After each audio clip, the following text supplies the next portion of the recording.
Friends welcome back again in E notes. तो DME dynamic of machine element जो subject है हमारा unit 2 हम पढ़ रहे थे soft.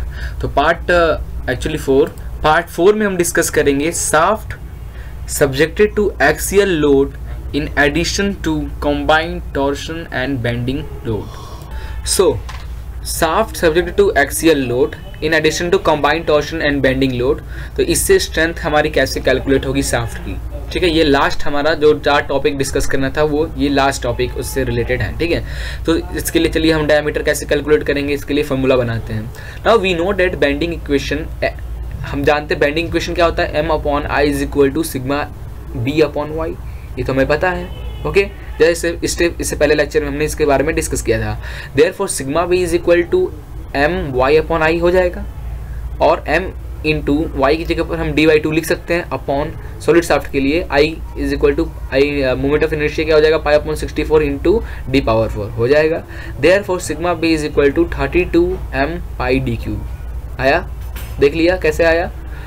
The stress due to axial load, ठीक है। अब एक्सियल लोड से के कारण जो स्ट्रेस आ रहा है फॉर राउंड सॉलिड शाफ्ट के लिए क्या आ जाएगा, F अपॉन लोड क्या होता है, फोर्स अपॉन एरिया। लोड का फॉर्मूला फोर्स अपॉन एरिया होता है। तो एक्सियल लोड का formula force that is F upon area. Area of solid shaft is the π/4d² which is equal to 4F। 4 को हमने ऊपर कर दिया, 4F/d²। ये हो गया। नाउ फॉर हॉलो शाफ्ट के लिए क्या हो जाएगा, एरिया π/4 d0 का स्क्वायर माइनस di का square. Therefore 4F/d0² minus di² for hollow shaft, ठीक है।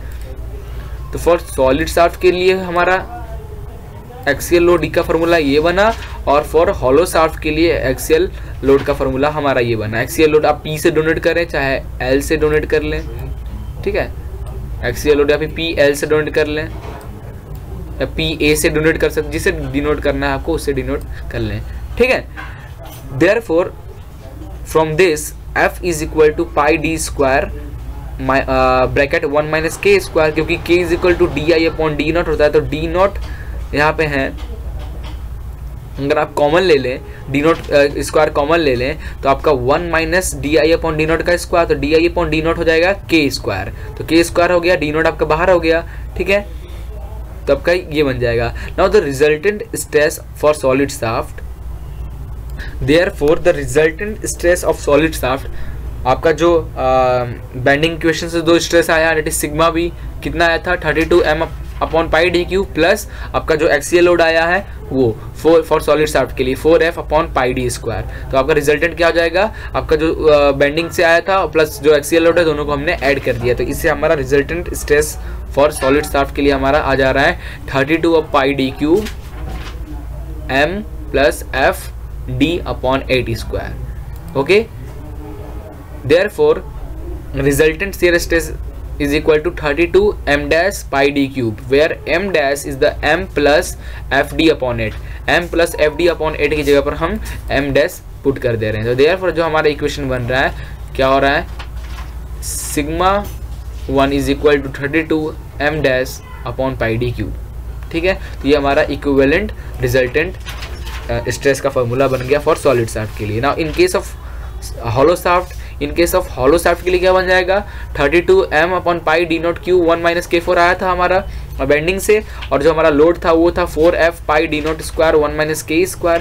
दोनों को हमने ऐड कर दिया, तो इससे हमारा जो आया equivalent stress for the hollow shaft के लिए दिस 32 m'/πd0³ 1 माइनस k4। तो आपको जो मेन फॉर्मूला है, हॉलो के लिए ज़्यादा क्वेश्चन आता नहीं है, बट जब आता है तो आपको करना पड़ेगा, ठीक है। तो आपको एक फॉर्मूला आपको ये याद रखना है, आपका इक्विवेलेंट कितना आ रहा है फॉर सॉलिड शाफ्ट। आपका दूसरा फॉर्मूला आपको ये याद रखना है, इक्विवेलेंट फॉर द आपका हॉलो शाफ्ट, ठीक है। तो ये दो फॉर्मूला आपको माइंड में रखना है। ऑल्सो आपको ये दोनों ये भी फॉर्मूला आपको याद रखना है। बेंडिंग ये तो आपको याद सिंपली कैलकुलेट कर सकते हो, ठीक है, सिग्मा बी की वैल्यू, और टी जो फोर्स इसमें एक्सियल लोड लग रहा है वो मेन था। तो ये हमने कैसे किया वो देखा, फिर हमने इसके हॉलो शाफ्ट के लिए भी देखा था। तो आपको इतना फॉर्मूले माइंड में रखना है। Now in case of long shaft subjected to compressive load, a factor known as column factor alpha be introduced to take the column effect into account. अगर शाफ्ट आपका बहुत ज़्यादा लंबा हो तो उसके लिए एक कॉलम फैक्टर कंसीडर करते हैं जिसको हम अल्फा से डिनोट करते हैं, और जो कॉलम फैक्टर होता है वो हमारा कॉलम इफेक्ट यहाँ पे बताता है। वो क्या है? तो सबसे पहले खुशखबरी जानते हैं, ठीक है। तो आपका स्ट्रेसेस तो सबसे बहुत अच्छा खुशखबरी आपके लिए बता दूं मैं यहाँ पे, आप जो मैंने ये सब फॉर्मूला अभी हमने यहाँ पे डेरिवेशन किया, कैलकुलेट करके निकाला, तो आपको एग्जाम में डिज़ाइन डाटा बुक मिलेगा। वहाँ पे आप शाफ्ट का चैप्टर खोलना, इंडेक्स में जाना, डिज़ाइन डाटा बुक के शाफ्ट का चैप्टर खोलना। अब शाफ्ट में हमने जो ये 4 थ्योरम पढ़ा, stresses due to torsional bending, ये सारे फॉर्मूला आपको उस डाटा बुक के उस चैप्टर में शाफ्ट वाले में मिल जाएगा। उसका मैक्सिमम स्ट्रेस क्या होता है, मैक्सिमम बेंडिंग स्ट्रेस, सारे फॉर्मूले आपको लगभग सारे फॉर्मूला आपको वहां पे मिल जाएगा, ठीक है। तो आपको ऐसा ना लगे हम मेरा लेक्चर देखे कि यार ये डेरिवेशन है एग्जाम में कैसे करेंगे, बहुत टफ हो रहा है, ठीक है।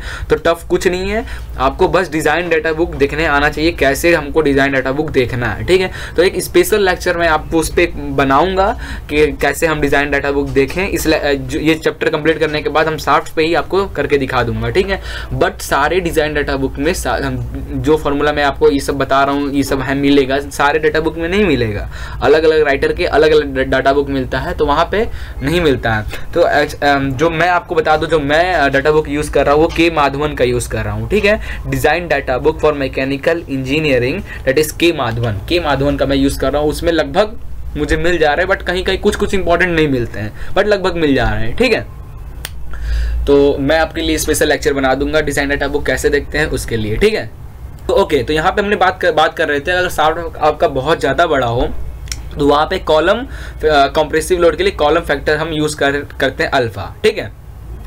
Therefore stresses due to compressive load, अगर आपका बहुत लंबा शाफ्ट है तो उसके लिए सिग्मा सी क्या हो जाएगा, 4f upon pi d square, 4f upon pi d square for round solid shaft के लिए। ये हमारा एक्सियल लोड, अभी हम लोग जस्ट ये दिखाता हूँ, ये देखिए stresses due to axial load 4f upon pi d square हमने कैलकुलेट किया था।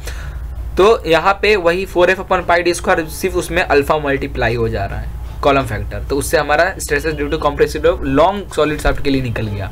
Same to same hollow shaft के लिए 4f upon pi d not square 1 minus k square वहाँ भी था, ये देखें ये रहा, ठीक है। तो इसमें सिर्फ अल्फा का हमने मल्टीप्लाई कर दिया कॉलम फैक्टर का, तो इससे हमारा हॉलो शाफ्ट का भी कॉम्प्रेसिव लोड निकल गया, ठीक है।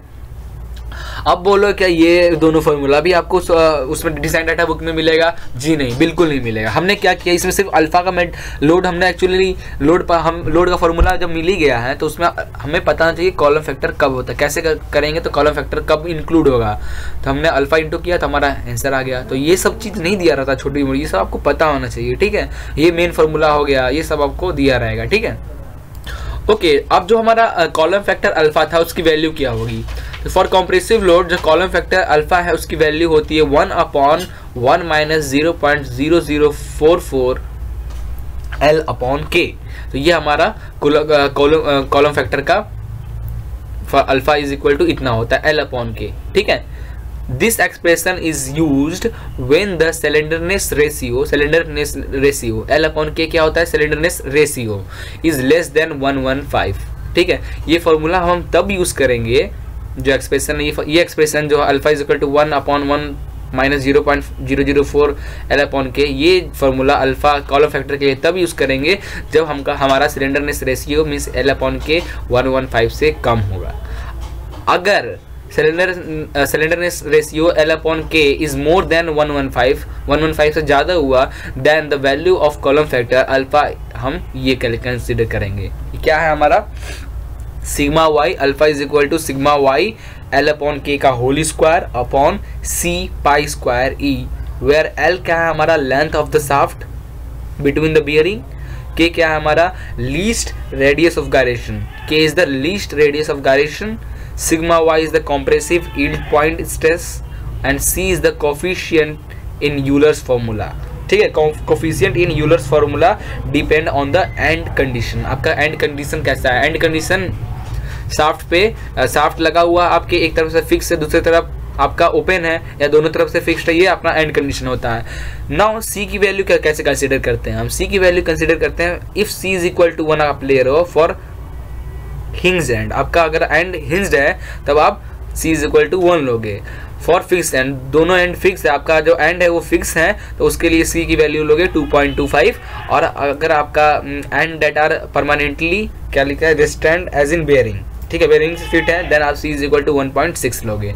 तो आप ऐसे पुट करोगे। If slenderness ratio less than 115 then आप ये फॉर्मूला यूज करोगे अल्फा कॉलम फैक्टर के फाइंड करने के लिए। If slenderness ratio more than 115 then आप ये फॉर्मूला यूज करोगे, ठीक है। Where k is the radius of gyration, is the length of the shaft, c is the coefficient of Euler's formula and c will be considered as 1, 2.25 or 1.6, 1 where hinge end, 2.25 fixed end and 1.6 end that are partially restrained as in bearing से, okay. तो मैं एक बार check कर लेता हूँ जो ये formula column factor का है क्या डिजाइन डाटा बुक में हमारा सॉफ्टवेयर चैप्टर में मिल रहा है, मैं एक बार चेक कर लेता हूँ फिर आपको बताता हूँ, ठीक है जी हाँ। तो कूलम फैक्टर का अल्फा का ये भी फार्मूला और अल्फा का ये भी फार्मूला, दोनों फार्मूला हमारा डिजाइन डाटा बुक जो मैं यूज कर रहा हूँ जिसका नाम है के माधवन, उसमें दिया हुआ है। और सी की वैल्यू भी ऐसे फॉर हिंज फॉर फिक्स्ड ये भी दी हुई है। तो आप डायरेक्ट डिजाइन डाटा बुक से आप देख के आप कैलकुलेट कर लेना, ठीक है। अगर के माधवन आपके पास है तो 52 पेज नंबर पे आपको इसका फार्मूला मिल जाएगा।